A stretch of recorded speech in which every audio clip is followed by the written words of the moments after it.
ಲೇ ತಮ್ಮ, ಹೇಳಿ ಅಣ್ಣ. ಪಕ್ಕದಲ್ಲಿರೋ ಮೆಕ್ಯಾನಿಕ್ ಶಾಪ್ ಒಂದು ದುಡ್ಡು ಕೊಡ್ಬೇಕು, ಹೋಗಿ ಇಸ್ಕೊಂಡ್ ಬಾ. ಸರಿ ಅಣ್ಣ. ಅಣ್ಣ ಓನರ್ ದುಡ್ಡು ಇಸ್ಕೊಂಬ ಅಂತ ಹೇಳಿದ್ರು. ದುಡ್ಡಿಲ್ಲ ಆಮೇಲೆ ಕೊಡ್ತೀನಿ ಅಂತ ಹೇಳು. ಇಲ್ಲ ಅಣ್ಣ, ಇವಾಗಲೇ ಕೊಡ್ಬೇಕಂತ ಹೇಳಿದ್ದಾರೆ. ಎಲ್ಲೇ ಕಸ್ಟಮರ್ ಮುಂದೆ ಮರ್ಯಾದೆ ತೆಗ್ತಿದ್ಯಾ? ಅಯ್ಯೋ ಹಂಗಲ್ಲ ಅಣ್ಣ. ಆಫ್ಟರ್ ಆಲ್ ಒಬ್ಬ ಕೆಲಸದವನು ನಂಗೆ ಅವ್ರನ್ನ ಮಾಡ್ತಿದ್ದೆ, ಹೋಗಲೇ. ಏನ್ಲೇ ಕೊಟ್ನಾ? ಕೊಟ್ಟಿಲ್ಲ ಅಣ್ಣ. ಯಾಕ್ಲೆ, ಏನಂದ?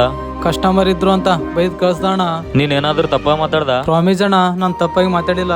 ಶಾಪಲ್ಲೇ ಇದಾನಲ್ಲ, ನಡಿ. ಲೇ ಹೊರಗಡೆ ಬಾಲೆ. ಏನ್ಲೇ ದುಡ್ಡು ಕೇಳಕ್ ಬಂದ್ರೆ ಬೈದ್ ಕಳಿಸ್ತೀಯ? ಅಣ್ಣ ಕಸ್ಟಮರ್ ಮುಂದೆ ದುಡ್ಡು. ಕಸ್ಟಮರ್ ಇದ್ರೆ ನಿನ್ ದುಡ್ಡು ಏನಾದ್ರು ಕೇಳಿದಿನ? ನಾನ್ ದುಡ್ಡು ಇಸ್ಕೊಂಬ ಅಂತ ಕಳ್ಸಿದೀನಿ. ಓ, ಅವ್ನಿಗೆ ಯಾರು ಇಲ್ವಂತ ಅವ್ನಿಗೆ ನಾನಿದ್ದೀನಿ. ಇನ್ನೊಂದ್ಸಲ ಅವ್ನ ಜೊತೆ ಹಂಗೆ ಮಾತಾಡಿದ್ರೆ ಚೆನ್ನಾಗಿರಲ್ಲ, ಹೇಳ್ತಿದ್ದೀನಿ. ನಮ್ಮ ಹತ್ರ ಕೆಲಸ ಮಾಡೋರ್ನ ಸ್ವಂತ ತಮ್ಮಂತರ ನೋಡ್ಕೊಳ್ಳೋದು ನಮ್ಮ ಜವಾಬ್ದಾರಿ. ವಿಡಿಯೋ ಇಷ್ಟ ಲೈಕ್ ಮಾಡಿ, ಹೇಗಿದೆ ಅಂತ ಕಮೆಂಟ್ ಅಲ್ಲಿ. ಹಾಗೆ ಪ್ಲೀಸ್ ದಯವಿಟ್ಟು ಫಾಲೋ ಮಾಡಿಬಿಡಿ.